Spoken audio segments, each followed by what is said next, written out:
A new location? What? Hey friends, it's your good friend Tim Campbell Smith, and today we are talking about the difference between life coaching and therapy.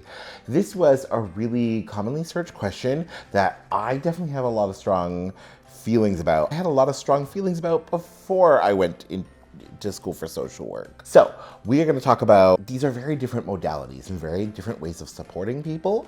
They have a few similarities, but they have a lot of differences. The big differences that we're going to cover include barriers to entry, education required, goals of the relationship, and ethics, among some other things. Before we go too far, make sure you like and subscribe for all things mental health, business, higher ed, photography, life. I do want to say this, I do have a bit of a bias. I think my bias will come through, but I really do also think that there is a time and a place for both life coaching and therapy. But I also do not think that the two should be equated or compared to each other a lot. For example, I recently saw in a Facebook group someone saying they were looking for a referral for someone who could help a young boy with trauma, like a teenager.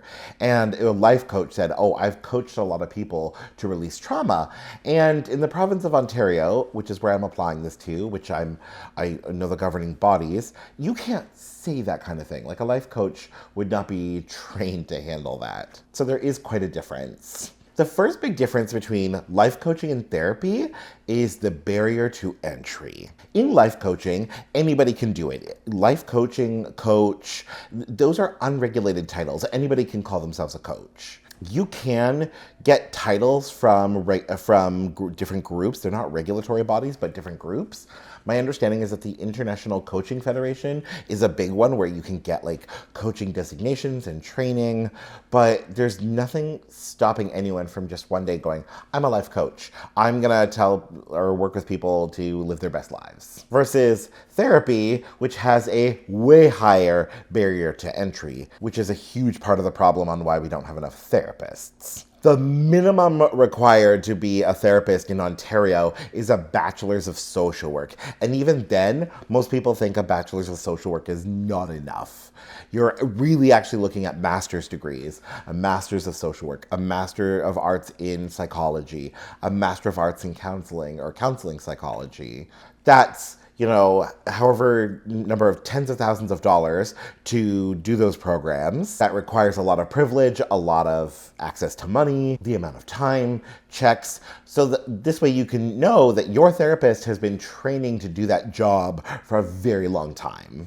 And with a coach, there isn't as much training, if any training, which I think logically segues into the next thing, which is education required. So coaching, again, there's no formal or any kind of education required. It might be good. It's definitely a value add. I know, like, as a marketing consultant, I tell my coach clients, like, get certifications, try and get designations, because everyone and their grandmother could be a coach because there's no formal education required, low barrier to entry. So anything you can do to stand out is helpful. Versus therapists who, like I said, require that bachelor's minimum, and even then it's a bachelor of social work, and then you need the master's. And know that that education comes with accreditation and joining a regulatory college, which then has further rules and requirements, including our next big difference between coaches and therapists, which are ethics. Coaches have no preset ethics that they have to follow. It is completely self-determined and self-reinforced. Really, what I'm trying to say is, and I think of like the Ontario College of Social Workers, I believe it's the Ontario College of Psychotherapists, like there's no whistleblower. There's no process for if a coach, in this case, does anything wrong or unethical or harmful.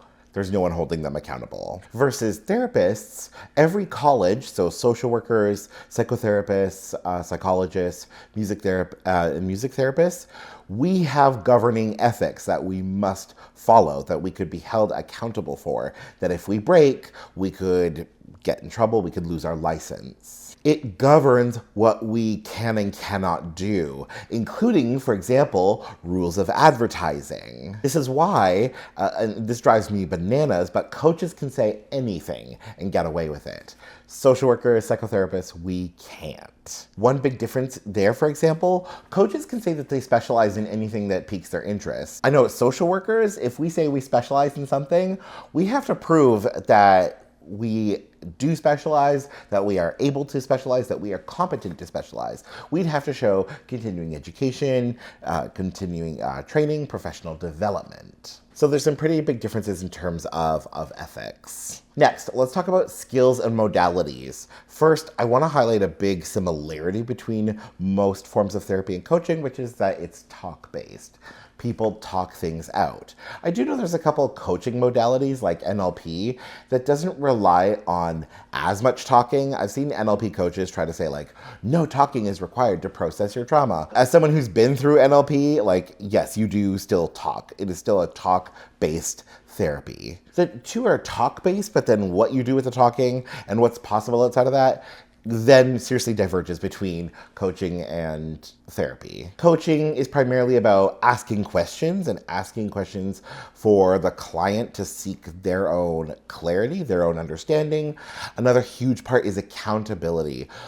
Most coaches will agree and will focus on accountability. You say you're going to do the thing, and then you do the thing. And if you don't do the thing, your coach is going to follow up and try to figure out why. And there may be, and I see coaches are often discouraged from this, some coaches still do, but they may provide high-level education, like teaching about a concept or a thought like in the world. But that's usually based on their own expertise, their own like background, and it may not involve formal training.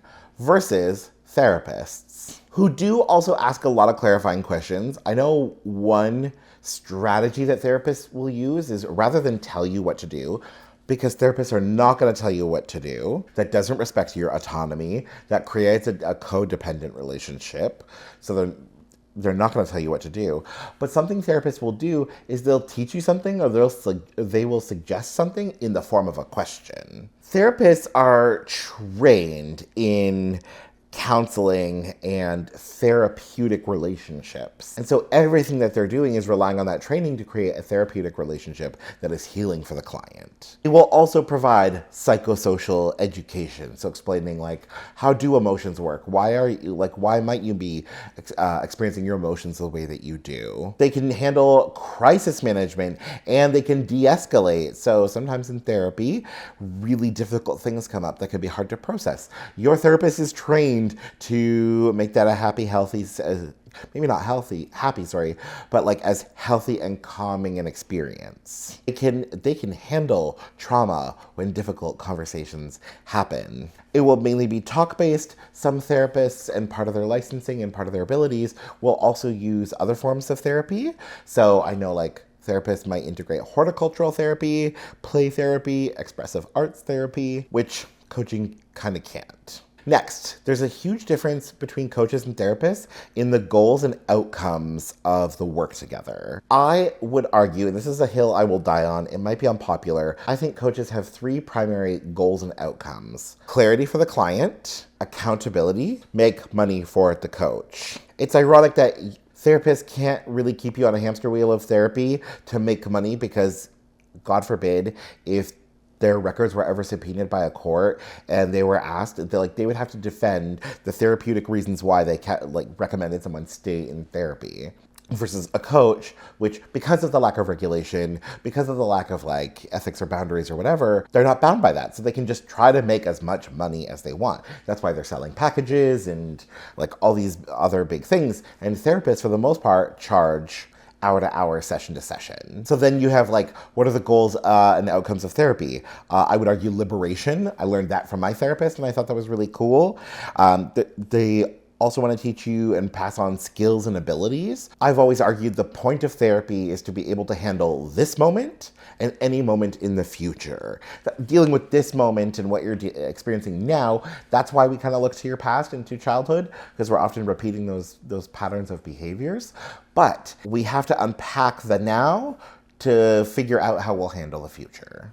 But everything therapists do has to have a therapeutic goal for the client, and we can be held accountable for that. And those are the major differences between life coaches and therapists. So we have barrier to entry, education required, ethics, practices, goals, and outcomes. There's definitely a time and a place for both. We don't always need to be unpacking trauma or dealing with difficult situations. Sometimes just having an active listener who can reflect things back to us is very helpful. There's also a very serious limitation to what coaches can do, and that's where therapists come in. So the two aren't mutually exclusive. One is not inherently better than the other, but they are different. Comment and let me know your thoughts or any other differences or similarities you see between life coaching and therapy. As always, make sure you like and subscribe for all things mental health, business, higher ed, and life. Otherwise, we'll chat soon.